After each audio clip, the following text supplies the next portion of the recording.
The next 2 years are going to be chock full of investigations, and the House GOP isn't waiting. They've spooled up their new committee with a perfectly party line vote to create their committee that's going to look into the weaponization of the federal government. And so we're going to break down what this committee is going to be doing. I just want to briefly mention that it is somewhat, I think, noteworthy that they are simultaneously beginning their look into the weaponization of the federal government and also promising that they're going to be investigating the family of Joe Biden for whatever BS they see on 4chan for the next 2 years. Just thought that was interesting.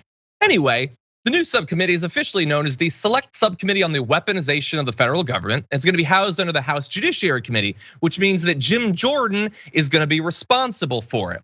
I'm assuming he is going to be more responsible than he was when the lives and well-being of students were his responsibility. This, I think he's going to actually care about and look after. The panel is going to be authorized to investigate executive branch agencies, particularly intelligence agencies that gather information on American citizens, which, by the way, is not necessarily a bad thing. There should definitely be organizations looking into that. My issue is with the fact that it's the GOP and it's Jim Jordan who's doing it. In fact, Ilhan Omar had previously expressed some interest in the committee, but ultimately voted against its creation just yesterday, saying, I had high hopes. It looks like it's gonna be about grievances. It looks like it's gonna be about folks who are already under investigation trying to protect themselves. And I think that she's probably onto something because already they've telegraphed the two of the things they're gonna be looking into is any investigation whatsoever into Donald Trump. So they want to protect him from these investigations. Any investigation into January 6th, they want to protect the people who tried to overthrow the US government from any consequences.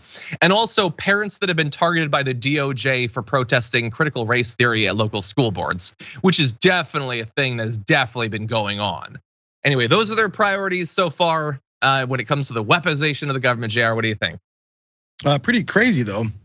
They're looking to have this whole board and this panel to check out this weaponization of the government. But oddly, the weaponization of the government, they're looking to find into this. But when it comes to the Congressional Ethics Office, they want to cut that one down. Weird how they display exactly what they care about and the reasons why they do. So we're gonna talk about the weaponization and the attacks on Americans from the government, how they come after you.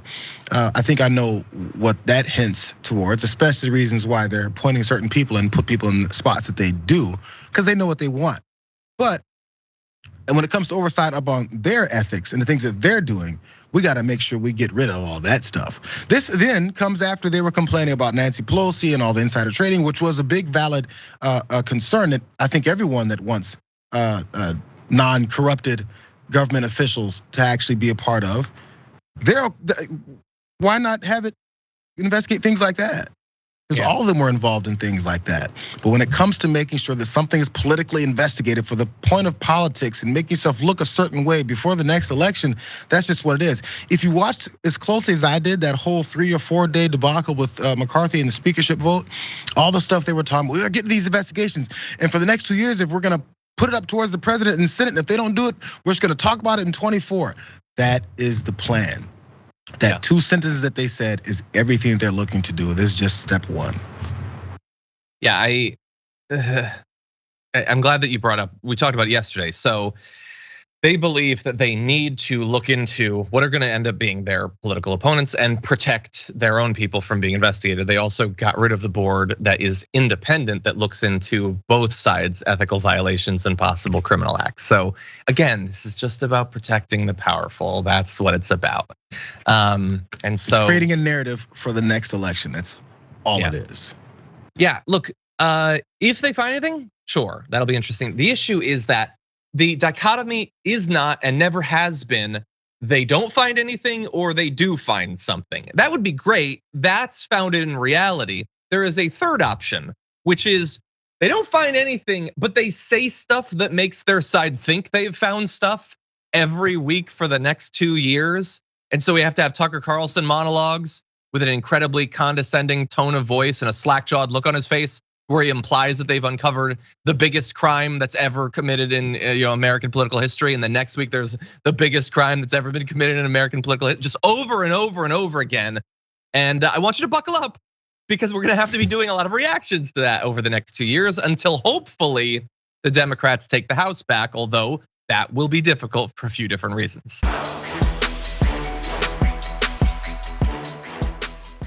Check out the Damage Report podcast each day, wherever you get your podcasts, whether Pocket Casts or Stitcher or iTunes. You can join me as I give you the news and stories you want, with a range of co-hosts and interview guests jumping in on the fun each day. Again, that's the Damage Report, wherever you get your podcasts. And if you get them at iTunes, don't forget to rate and review. Sometimes I'll read them live on the show.